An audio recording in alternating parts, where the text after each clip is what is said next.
the rap game can be dangerous. Many artists come from neighborhoods where violence is common, and just because they get successful doesn't mean that violence doesn't follow them into stardom. Here's a look at a few popular rappers who have had close calls and almost got caught lacking. Chief Keef. Keith Cozart, aka Chief Keef, is a mumble rap legend who grew up on the south side of Chicago. Every hip-hop fan knows the Chief Keef story. He was born and raised in the Parkway Gardens houses in an area the locals call O Block. He started to gain buzz in Chicago when he was only 16 and catapulted to stardom the following year with iconic hits like Love Sosa and Not on Light. The South Side is known for poverty and violence, and Chief Keef is an alleged member of the Black Disciples, a large gang that runs O Block.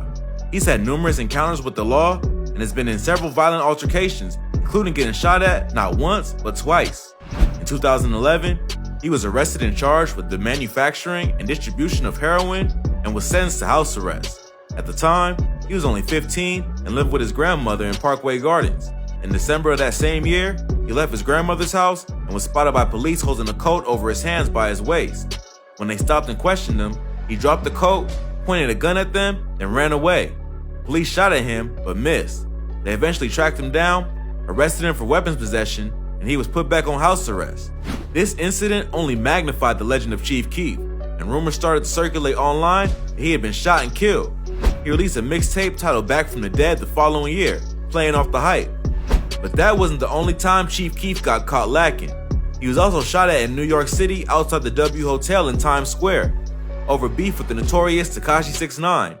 Chief was one of the many rappers 6ix9ine had beef with before his reign of terror, where he trolled half the music industry. Things escalated when 6ix9ine started flirting with rapper Cuban Doll on Instagram Live, who was dating Chief Keef's cousin Tato at the time. I've been asking for a feature. Man, listen, we can't even go there. First of all, I'm asking. I don't know how it started. Tato did not take kindly to 6ix9ine hitting on his girlfriend and went on to threaten him over social media, warning him that I kill people. Yo, blood, listen to me. You hear me? You hear me? You hear me? Shut the nigga, you do not kill nobody. Later that month, 6ix9ine doubled down and posted a video to social media dissing Chief Keef, Lil Reese, and all the other members of GBE, with Cuban Doll lurking in the background. I did 4 years ago, 3 years ago, and living y'all raps, y'all don't do. I know that personally. But y'all gonna give me 48 hours? Yo, wait 2 months. Yo, this nigga gonna die? Where? Where I'ma die? Fuck Chief Keef. Fuck Lil Reese. Fuck all them niggas. Fuck y'all niggas talking about, nigga. This fucking Treyway, nigga. I bet y'all niggas pull up to New Jersey now, nigga. Jersey ain't my city, but my brothers is there. You heard me? You know what I'm saying? This led to Keef, Trippie Redd, and Tato teaming up for a 6ix9ine diss track called I Kill People on June 1st, 2018. The next day, Chief Keef was on his way back to his hotel in Times Square at around 6 a.m. after a night of drinking, and he was shot at by 2 masked men. Tekashi originally denied having any involvement in the shooting TMZ. I don't know, we don't play with guns, man, you know what I'm saying? Tekashi 6ix9ine's for the kids, you know what I'm saying? We don't promote no gun violence, you know what I'm saying? You know, it's all rainbows and peace. Yeah. So everything's good? You and Fetty Wap and all that? Like, yeah, hey, that's my brother. You know what I'm saying? We got a platinum record together. But later that year, after 6ix9ine was arrested for his involvement with the 9 Trey Bloods, another video was leaked to TMZ where he brags about putting a hit out on Tato and Chief Keef. I know how the streets go, blood. What was the last person? What's the last person you shot? What's the last person you shot? What's the last time you shot? You mean Chief got a? You mean Sosa got a show? Hey, you wanna link up though? I ain't finna argue with you, bro. Where you at, blood? Yeah, I got a 30 pack right now, blood. 30 pack. Swear to God, I got a 30 pack, blood. what's up, family? What's up, family? Cash. What's going on, family? In his testimony in court, 6ix9ine admits that he paid 9 Trey members Anthony Harp Ellison and Ali Jeremiah Nuke Mack $20,000 to kill Chief Keef. However, he only paid them $10,000 after the hit was discovered that they missed the intended target. So despite his notoriety and street connections, 6ix9ine still couldn't catch Chief Keef lacking. Keef isn't the only popular rapper to almost get caught lacking. This next rapper has been jumped and robbed not only once, but twice. Talk about lacking. Rich the Kid. Dimitri Leslie Roger, better known as Rich the Kid, is a popular rapper originally from Queens, New York, but raised in Atlanta. He's well known for his Rich Forever label and his frequent collaborations with many high-profile acts like Migos, Young Thug, Soulja Boy, Gucci Mane, and more. But despite all his success, Rich the Kid has almost been caught lacking on several occasions. 2018, Rich the Kid was dating Instagram model Tori Hughes, aka Tori Bricks. On June 15th of that year, Rich was the victim of a home invasion while he was staying with her. According to the police report, several armed men entered the home demanding money. Rich confronted them but was beaten severely, and the men got away with a large amount of cash and jewelry. Sources originally claimed that the robbery was an inside job because the robbers did not break in, but simply walked through the front door. Fans on social media speculated that Bricks might have set them up because it was her apartment, although Rich later took to Instagram Live to dispel those rumors.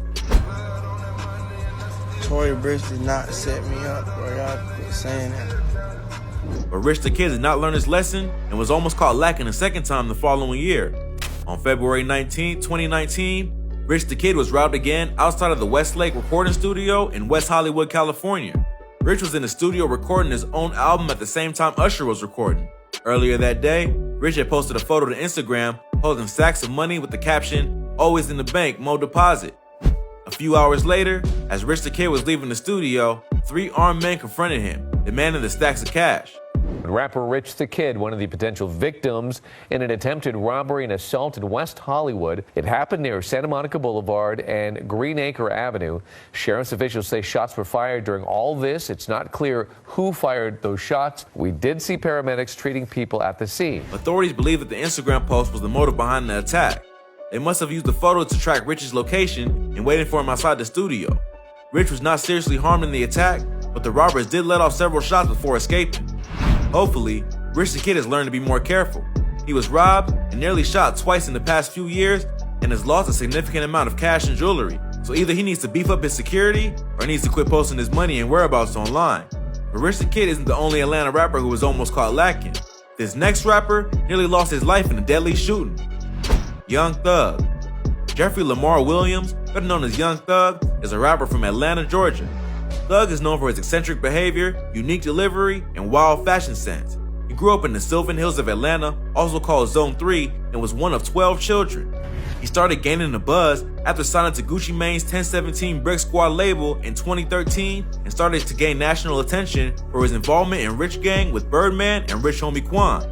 He's best known for hits like Best Friend and Danny Glover, as well as his high-profile collaborations with artists ranging from Travis Scott to Camila Cabello. Despite his odd behavior and taste for women's dresses, Thug is from a violent part of Atlanta and is an alleged member of the Bloods. His street cred is well established and he's a good friend with some of the realest rappers in Atlanta. Thug has been involved in numerous violent altercations, including the time when his tour bus was shot up in Miami. Horror on the highway after gunfire erupts right on I-95, leaving 3 people shot. And the victims riding in a party bus, others in an SUV, and all of them part of a well-known rapper's entourage. Young Thug and his entourage became the apparent victims of a drive-by shooting that went down this morning on I-95. After a performance at Live nightclub in Miami, Thug's entourage boarded a fleet of party buses to head back to the hotel. Although many members of his team and close friends were on the bus, Thug trailed behind in a Ferrari. On I-95 in Miami, a different vehicle pulled up alongside the bus and a passenger opened fire. A woman on the bus was shot and several people were treated for injuries, but none were life-threatening. Whoever fired the shots was targeting Thug, but did not realize he was in a different vehicle. No arrests were made, and Thug and his people didn't give much for police to go on. It isn't entirely clear who was trying to kill Young Thug that night. Perhaps it was old street beef coming back to haunt him. Some have speculated that it may have had to do with his involvement in a different tour bus shooting, one that targeted his idol and rival, Lil Wayne. Wayne was Thug's favorite artist growing up, and much of his style was inspired by the Holly Grove rapper. However, early in his career, Wayne did not show the same appreciation. Thug's association with his mentor and ex-father figure, Birdman, didn't help their relationship either. Around the time that Thug was part of Rich Gang, Wayne was in the middle of a huge lawsuit against Birdman over unpaid royalties.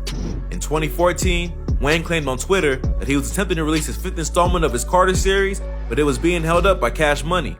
Still hurt from Wayne's dismissal of him, Thug proclaimed he was the new Lil Wayne and announced his next album would be called The Carter 6. Wayne reacted to that by dissing Cash Money on stage and throwing shots at the album art Thug had teased. Whoever it is in this motherfucker, y'all let them know I said, fuck. The money! Going further, I want y'all to do me a favor and stop listening to songs of niggas that pose naked on their motherfucking album. A few days later, Wayne's legal team filed a lawsuit to stop Thug from titling his album Carter 6, so he changed it to Barter 6. This prompted Wayne to diss him again on stage, saying there is no Carter 6. For any other albums that dropped recently, tell them I say suck my dick. Carter 5 coming soon. Ain't no motherfucking such thing as Carter 6. Then on April 26, 2015, Lil Wayne was performing at a venue called The Compound. On the same night, Thug was performing a concert in Wayne's home state of Louisiana and was booed off stage. At the same moment, Thug's road manager, Jimmy Carlson Wheatley, aka Pee Wee Roscoe, drove to The Compound in a white Camaro. There was an altercation outside the venue, and witnesses claimed that Pee Wee shouted that if he wasn't let in, he would spray the bus. Police escorted Wayne's bus back to his hotel for safety, but had to leave him at the Cobb County line because they were entering into a new jurisdiction. It was then that authorities claimed Pee Wee pulled up in the white Camaro and shot up the bus. Pee Wee was arrested for the shooting and sentenced to 10 years in prison. Birdman and Thug were both named in the incitement, but no charges were filed against them. A lawsuit that the tour bus driver filed later on revealed that Thug had called Pee Wee 8 times just before the shooting, and that Pee Wee called Birdman just minutes after the incident. Pee Wee never implicated Thug or Birdman in the shooting, and both claimed that they were not involved, but many fans have speculated that they ordered the hit. There's no evidence to suggest that the two tour bus shootings are related. However, without much other evidence to go on, fans have made speculations. Luckily, both artists escaped unscathed, even though they almost got caught lacking.